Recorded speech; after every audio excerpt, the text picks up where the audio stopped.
Chilwell will meet it first time.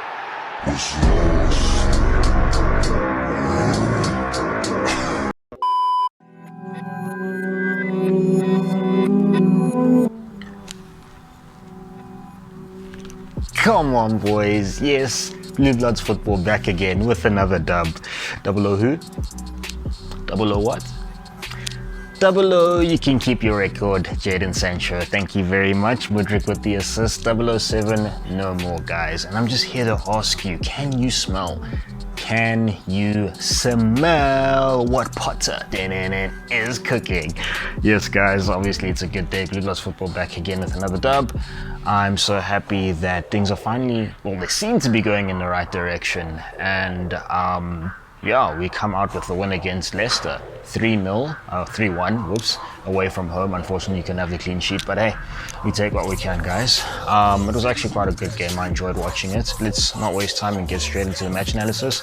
I've got a bunch of timestamps in the description box if you want to jump to certain segments like the goals. So we're going to get into the starting 11. 3-4-3. Why disrupt a formula that works? We got Kepa in goals, of course. Koulibaly through the centre, Fofana on the right, and Kukurea on the left. On the left, I was a bit wary of Kukurea again, as I thought that would be a more...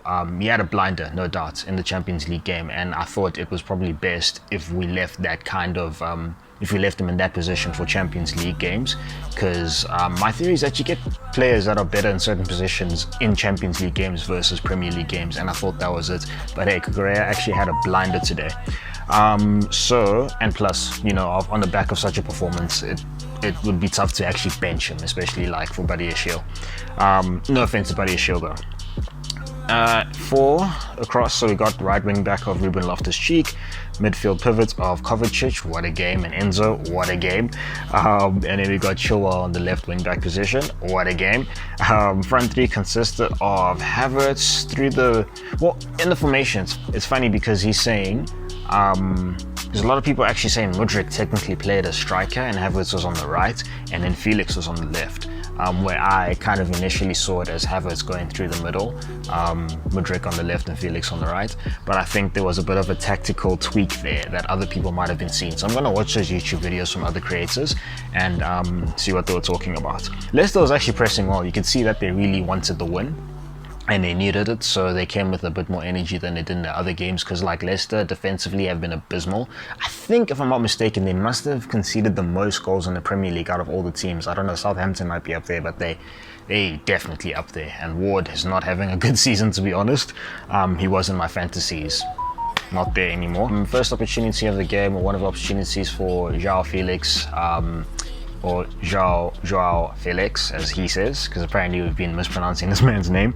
The ideal finish essentially, but just marginally off target. So I don't know how many times this guy has hit the post and crossbar in his Chelsea career so far. He always has some kind of an exciting game. Every time he starts, just know it's going to be drama. A red card, a post, a goal, an assist, something, bro. This guy's on fire every time. But, you know, I'd like him to keep up the attitude, keep his head up, and keep pushing, because, you know, the team's getting better and opportunities will keep coming. Ooh, Chilwell's goal, guys, like you saw earlier at the beginning of this video, was a blinder. The fact he needed that goal because the Leicester fans were getting at him, I have no idea why. Like, when a player leaves my club for something better, it kind of makes sense. It depends on the manner in which he leaves the club and what he does afterwards. Like Rudiger, I didn't mind so much. He wanted a contract and give it to him, didn't work out, fine.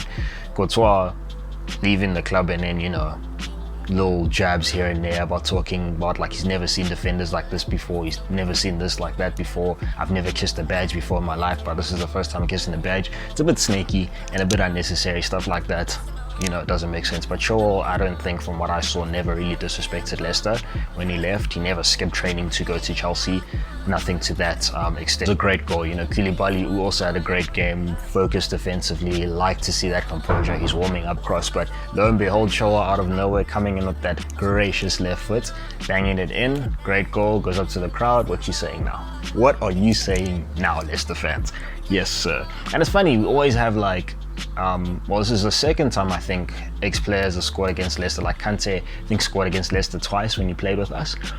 and this is Chilwell now. And I say Fofana almost got an opportunity to score against him, and I think he really wanted it because they were also getting at him. Every time he touched the balls, it was just boos. Leicester came hard after that. They really still wanted the goal, and it actually did come for them from Patson Daka. What a take, honestly. Speak about that kind of stuff, and the team is as well. But what I like to see was the attitude in that we didn't just like fold and be like, oh, we conceded, it's going to be bad now. The attitude was still high, you know, the belief was still high. It's like, let's go back and get that other goal and let's go get another one, you know what I mean? So that's what I loved seeing today in this team, which is actually going to be like one of my final points of this video if you stay tuned. Great comeback with Chelsea from the Havertz goal. Sublime assist from Enzo. It was just Havertz coming in with that German finesse, dink over the keeper, and it was just silence in the stadium. Like, it was almost like we didn't score. It's just like, whoa, you know, fans are like, okay, damn. Like, rival fans just look back and they're like, okay, what a goal. And yeah, very classy from Havertz. Like I said, overall, great performance from him. I loved how he maintained his form from the Dortmund game. I thought I actually had fears for this game that we would kind of falter because we used a lot of energy in that game. And it's happened before where we, for example, last season in Champions League under Tuchel, where we played at the Bernabeu, great performance, managed to beat them. And then, you know, the game after that in the Premier League was just flat again. So it was just like, you know, back to square one kind of vibes. And I thought that was going to happen, but we kind of maintained a similar energy. So good on the boys for that. Second half came, it was quite balanced. We were still keeping composure at least, you know. It was great that we had that goal from earlier. That really helped. I'm glad that mentally we're still quite stable. Ward had two great saves. Early in the second half, that headed opportunity from Fofana. And like I said, Fofana is so, I love having him in this team when we have set pieces. He's like John Terry-esque in terms of like the way he times that jump and he wants to score goals. Like with more training, he can really get there. And John Terry's at the club. They should have like a chat and Terry could give him some tips. That would be great. Just molding him into that goal-scoring defender we need. But Havertz had an opportunity where Ward saved it as well. So he kind of kept them in the game. So the game was full of chances on both sides. Like Drewsbury Hall had a chance. And I won't lie, the chances that were given to Leicester were given from Kepa. He fluffed a few opportunities and looked a bit sus during the game at certain times. Like, this is where I think this is Kepa's weakness, being dominant in the box. When set pieces occur and the ball flies in, there's a lot of tall players. Like, he's a bit shorter than the average keeper, I think. He's still quite tall, but he doesn't look like he has that aerial presence like Mendy, for example. Like Mendy, I was never scared when the ball came in, whether we're playing Brentford or one of these like teams that love to swing balls in and attack from the air. He'd always come on, jump out and catch it, or at least get a strong punch on it. Kepa kind of does this tame volleyball spike or a set or whatever, and he played a relatively decent game. I think he made a save or two if I'm not mistaken. Yeah, he did when we were under pressure, so I appreciate that much. He just needs to keep focused and make his decisions quite early. I love how direct Enzo is, by the way. It's nice to see a midfielder that's like very direct and decides exactly what he wants to do. This is not like a jab at any of our other midfielders or Jorginho for that matter. I love Jorginho for a similar thing. They are a slightly different mold of player, but yeah, I still appreciate the fact that Enzo is quite direct and always looks forward, tries a lot to penetrate defenses and move the ball quickly. So Gallagher got subbed in again for Joao Felix. It was actually interesting to see the sub is consistent, and I appreciate that. I like to see consistency in tactical approach, especially like nice to see it from Potter. And at first I was like, oh, you know, Gallagher again, but I'm starting to see what this man is actually doing in the team.